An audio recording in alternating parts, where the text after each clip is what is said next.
고린도전서 그 강의 강론을 하겠습니다. 오늘 고린도전서 15장 12절부터 19절까지 보겠습니다. 지난주에는 15장 1절부터 11절까지 정리가 되었고, 오늘은 12절부터 19절까지 이 부활장이라서 그냥 대충 할 것이 아니고 요약 설교를 할 수가 없습니다. 부활장이라서 이는 각 장별, 각 절마다 좀 낱낱이 들여다보면서 부활에 대한 것을 우리 확실히 알아야 되겠다. 그래서 오늘 유튜브도 올리고 부장님과 또 이렇게 성경을 공부하는 것입니다. 이 강의 설교라는 것은 해석하는 거기 때문에 대략적 제목 설교, 대목 설교가 아니고 하나하나 뜯어보는 겁니다. 구체적으로. 그래서 오늘 12절, 15장 12절부터 같이 한번 19절까지 합독해 보신다. 같이 읽겠습니다. 시작. 그리스도께서 죽은 자 가운데서 다시 살아나셨다 전파되었거늘 네 중에서 어떤 이들은 어찌하여 죽은 자 가운데서 부활이 없다 하느냐. 만일 죽은 자의 부활이 없으면 그리스도도 다시 살지 못하였으리라. 그리스도께서 만일 다시 살지 못하였으면 우리의 전파는 것도 헛것이요 또 너희 믿음도 헛것이며 또 우리가 하나님의 거짓 정인으로 발견되리니 우리가 하나님이 그리스도를 다시 살리셨다고 증거하였습니다. 만일 죽은 자가 다시 사는 것이 없으면 하나님이 그리스도를 다시 살리지 아니하셨으리라. 만일 죽은 자가 다시 사는 것이 없으면 그리스도도 다시 사신 것이 없었을 터이요. 그리스도께서 다시 사신 것이 없으면 너희 믿음도 헛것이고 너희가 여전히 죄 가운데 있을 것이요. 또한 그리스도 안에서 잠자는 자도 망하였으리니 만일 그리스도 안에서 우리의 바라는 것이 다 이생뿐이면 모든 사람 가운데 우리가 더욱 불쌍한 자니라. 아멘. 아멘. 이 내용을 보면요, 참 이 부활이란 것이 우리 기독교는 부활 종교지요. 십자가에서 고통받고 죽으신 그냥 장사 지낸 바 된 예수님이라면은 얼마나 우리가 그 예수를 누가 믿겠어요? 그 고통받고 십자가 지고 고통으로 끝나면은 어느 누가 그 신앙생활 예수라고 믿겠어요? 그 불쌍한 예수죠. 죽은 시체를 어떻게 믿겠어요? 그런데 부활이 있기 때문에 부활이 없으면은 믿을 필요가 없습니다. 다시 사심이 없으면 우리가 신앙생활 그 자체가 의미 없어요.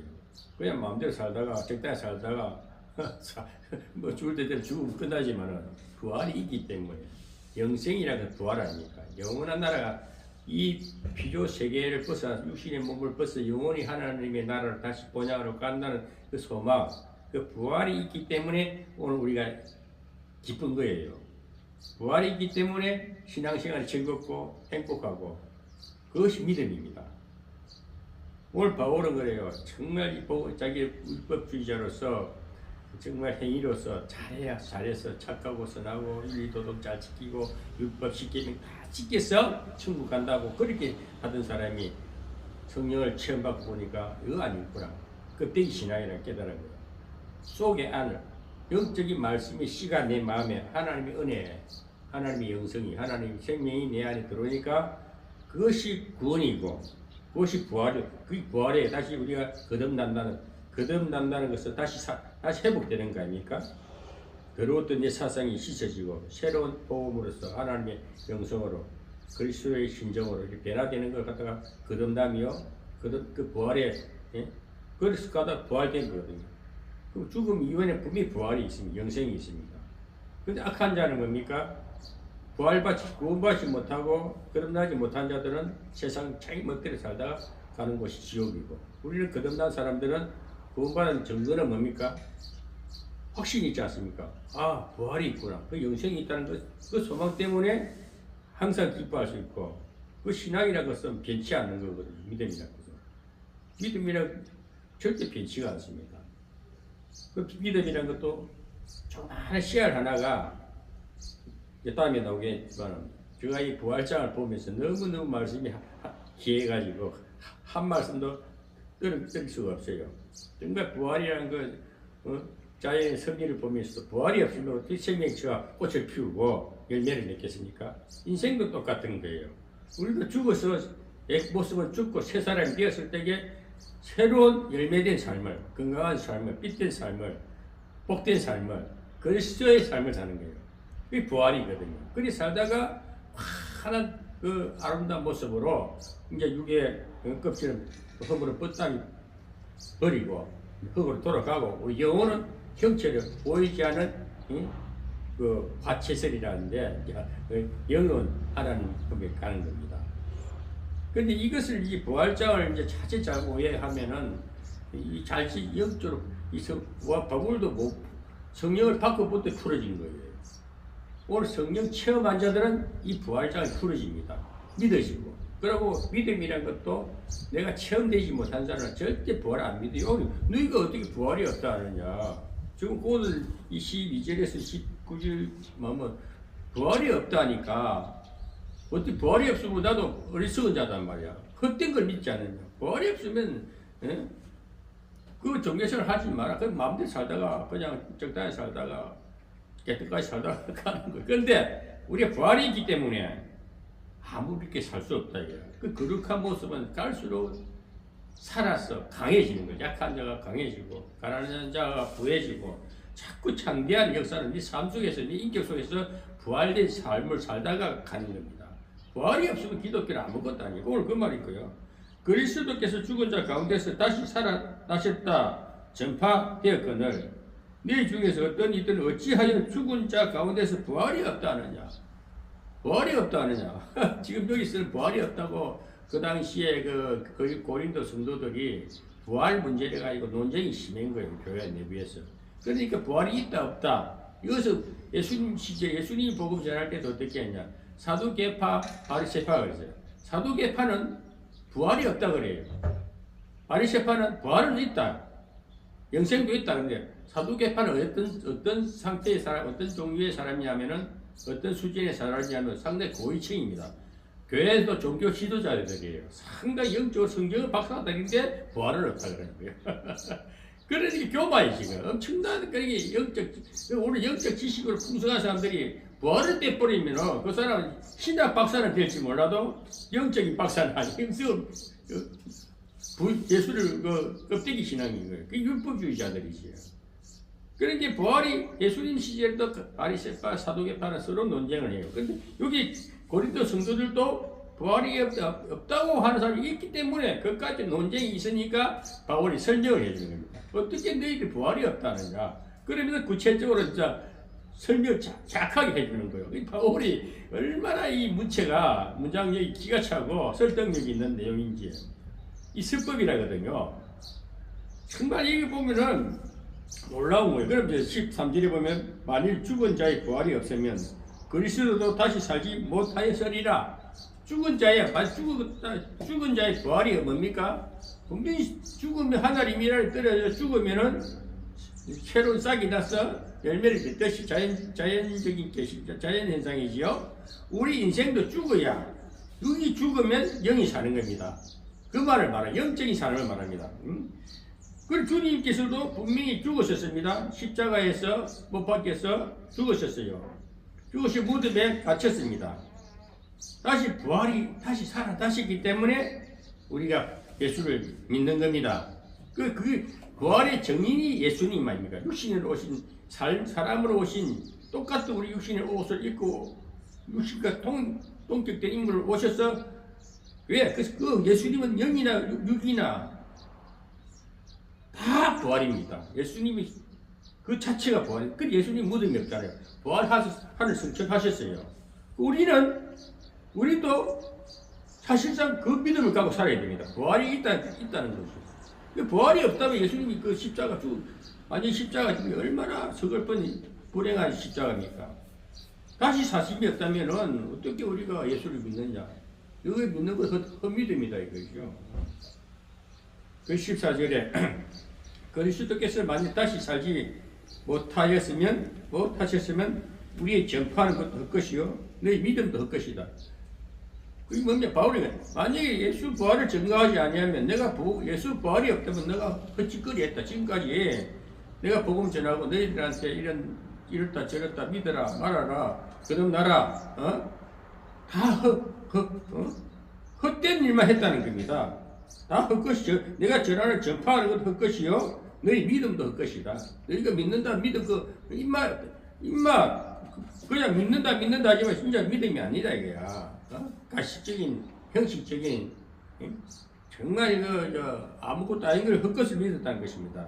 15절에 또 우리가 하나님이 거짓 정인으로 발견되리니 그러니까 우리가 신앙생활 하라 뭐 어떻게 하라 구원 외치지만은 내가 오히려 거짓된 정민 거짓말자일 뻔 되잖아 이게. 내가 한 말 너희들 헛소리인 것 뻔 되잖아 이게. 바울이 자기 자신도 보고 말하고 너희들 믿는 신앙인들 전부 다 내가 복음 전하는 헛된 일만 하고 다녔다 이거지.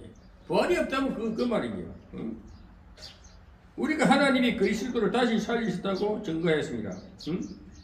거짓 정민으로 발견되리니 우리가 하나님이 그리스도를 다시 살리셨다고 증거하였습니다. 만일 죽은 자가 다시 사는 것이 없으면 하나님이 그리스도를 다시 살리지 아니하셨으리라. 만약에 하나님께서도 예수님이 우리가 부활이 없다면 하나님이 살리지도 않았다. 그냥 묻으면 그냥 일반 우리 사람들 같이 석가모니나 모하메드나 어떤 종교 지도자처럼 그냥 무덤이 있어야 되는 거예요. 무덤이 있어야 돼. 똑같은 사람으로 정의로 끝나버립니다. 근데 주님은 하나님이 이 부활이라는 것을 예수님을 살리셨기 때문에 그 부활이라는 게 있기 때문에 예수님은 하나님이고 또 우리 그를 믿어야지. 부활이 없으면 지금까지 내가 전파하는 거, 전도하는 거 너희들한테 이렇게 얘기할 필요도 없다는 거예요. 부활 없으면 아무 의미가 없는 종교입니다. 기독교는. 다른 종교들은요, 돌을 닦고 인간이 애를 쓰고 몸부림을 치고 잘하려고 그러고 어떤 특별한 이상한 세계에 빠질지 몰라도 우리는 예수 믿는 신앙은 부활 증거 없이 아무것도 아니고 똑같은 종교나 다를 바 없어요. 부활 종교예요, 부활 종교. 다시 사심이 없다면 우리가 이 세상 적당하게 살다 가다 힘센 놈 최고고 도만 놈 최고고. 그러니까 하나님 부활이 있기 때문에 하나님께서는 그냥 악한 자도 다스리고 자기 백성도 지키시고 영생이 있기 때문에 우리 부활 종교인데 부활 빼버리면 아무 의미가 없어요. 우리가 핵심적인 근본을 빼버리면 근본 부활입니다. 우리 몸을 따지면 이 인체의 어떤 등대 척추가 없으면 허물허물하듯이 똑같은 거예요. 핵심을 떼버리면 부활이라는 게 핵심 아닙니까? 핵심을 떼버리면 아무 없는 것이 종교, 우리가 믿는 종교다. 그리고 우리 부활을 믿어야 돼. 예수 분명히 주님은 살아나셔서 부활하셔서 성천하셨어. 보좌 우편에 지금 하늘나라에 계셔서 우리를 위해서 중보 사역을 하고 있다는 거예요. 그분의 영이시라 하늘나라에서 인생생활 돌아보고 자기 백성들이 그 전지전능하신 불꽃 같은 눈으로 우리를 지키시고 보호하신다. 그분은 하나님이시라며요. 하나님이 우주를 통치하시지만 하나님은 사람으로서 보좌에 계셔서 하나님의 아들의 신분으로 하나님의 입장에 있어서 우리 영혼을 다 보호하고 지키시고 또 천사 세계를 움직여서 우리 모든 인생사를 지켜주시면서 또 우리가 하나님 앞에 갈 때는 부활된 몸으로 가야 되는 거죠. 그 뒤에 이제 부활에 대해서도 구체적으로 또 부활장이 너무너무 귀해요. 제가 보면서. 그래서 이거를 우리 확실히 알면은요, 이제 살아있는 살맛이 나는 것이고, 신앙생활 할 맛이 납니다. 부활 때보다 아무것도 없다 그러지. 근데 이 부활이라는 것이 그냥 얘기로 어떤 이렇게 말로 끝나는 게 아니고, 부활이라는 살아있는 증거가 내 육신과 내 삶이 되어야 됩니다. 새로 거듭난 삶이 되어야 됩니다. 병든 자 고쳐져가지고 건강하게 되고, 뒤에 다 나와요. 약한 자가 강해진 모습, 영광이라거든. 달의 영광, 별의 영광, 별과 별의 영광이 다 들리듯이. 그리고 우리가 예수를 믿으면 반짝반짝 빛이 나듯이 우리 인생이 노후가 돼도 나이가 들어도 빛이 나야 됩니다. 그게 부활의 증거입니다. 사실상 그렇죠. 자연계시를 봐도 열매가 탐스러우면 빛이 납니다. 값이 나갑니다. 사과나무를 생각해서 했을지라도 그름을 주고 조그마한 씨 하나 뿌려졌는데 그 알갱이 하나가 큰 열매를 맺잖아요. 나무를 이루지. 그것이 만약에 뭐 병이 들어가지고 병충이 돼가지고 만약에 이게 관리가 안 되면은 열매를 못 맺듯이 그 관리해 주시는 것이 우리 성령이고 하나님 주님이 우리를 키우시고 하나님이 햇빛으로 뭐 물로 온 자연을 우리 뭐 기호를 해고 지켜서 좀 탐스러운 과일을 맺게 하듯이 과일이 반짝반짝 극상품이 되면 시장이 잘 팔립니다. 우리 인격도 똑같은 거예요. 우리 극상품화 되기 위해서 우리를 부활된 증거로서 네 살아있는 모습이 아름다워야 돼요. 아름다워야 됩니다. 우리 장로님이 뇌를 한 받고도 회복된 것에도 감사하지 않아요. 엄청난 그 축복이 만약에 그 오늘날 이 뇌경색가 맞아버리면 다들 삐뚤어져 버려요. 그래서 평소에 이 동네도 한 사람은 이래가 짱짱 이래가 걷기만 왔다 갔다 해요. 그게 일과야. 물론 세상에 뭐 생활보호 대상자 돈을 많이 준다더라고. 그러니까 그거 일과야. 자기 그러면서 자기 가지고 다 믿기 살려요. 그것은 얼마나 힘들게 삽니까? 활짝 피어서 걸어다니고 예배 드리고 찬송할 수 있고 갈수록 70, 80, 90 하나님이 왜 이 시대를 120 성경을 이루어 가실까? 모세가 120살 살았고 노아 방금 끝나고도 120살까지 인생이 하나를 주냐는데 더 좋은 세계를 분명히 성경이 이루어지고 있거든요. 오늘날 보면요. 근데 노령화 시대, 초고령화 시대라고 이제는 70세가 정년도 65세를 하지만 70세 하자 법을 바꾸자 하자 그러죠. 그만큼 좋은 시대가 뭡니까? 그것이 부활의 증거입니다. 우리 건강한 이 모습이 그 부활의 증거입니다. 제가 왜 이런 말을 영성신학을 이야기하고 뭐 자꾸 하는 것이 자꾸 종교 의식에 매여있지 말고 성경에 매여있지 말고 영적인 것 분야 영적인 것만 따지지 말고 영이 살았어 역사했을 때 삶이 빛이 나는 삶이 되고 건강한 삶이 되고 또 돈도 잘 벌어라. 어디 하나님이 안 계신 곳이 어디 있네. 그게 전문이 선교사요. 그게 영성신학이라는 거예요. 그게 영성의 삶이라 그래요. 구원받은 증거는 택한 백성 구원받습니다. 그거는 다시 뭐 잘못해서 그걸 뺏기질 않아요. 한번 하나님 찾으신 백성, 자기 백성 절대 잃어버리지 않으신 전지전능하신 하나님입니다. 그래서 우리 구원 위에 삶은 이 땅에서 갈수록 창대해져야 됩니다. 잘 살아야 됩니다. 건강해야 됩니다. 그것이 왜 이 부활장을 우리가 귀중히 여기느냐.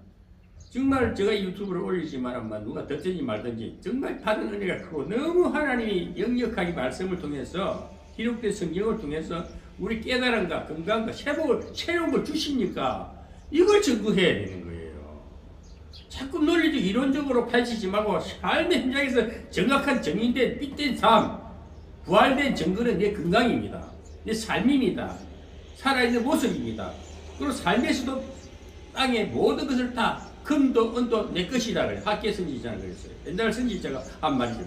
금도 은도 무엇이 하나님이 안 가지신 것이 없다. 하나님이 준비된 자 더욱더 주시기를 원하고 잘 따듬었어. 극상품화 시켜서 다 안겨주고 싶어하는 것이 아담에게 약속한 그 첫 언약입니다. 이걸 제가 이 목회자들이 누이 신앙인들이 사람으로 태어난 사람 하나님의 형상을 입었다면은 그렇게 빛된 삶을 건강하고 복된 삶을 누려야 하는 게 하나님의 뜻이라니까요. 자기 자식이 자기 백성들이 잘 사는 걸 보고 하나님 그거 영광 받으시는 것이 기뻐하는 것이지 죽을 병들고 얼마나 그 가슴 아픕니까? 우리 부모라도 자식이 잘 되면은 자식 자랑하고 싶고 얼마 안 그러겠습니까? 우리 아들은 뭐 공부도 잘한다는데 돈도 잘 번다는데 박사가 되니 정치 국회에 되니 사법고시 합격이 되니 부모가 그런 자식이 되는 거 얼마나 기분 좋겠어요.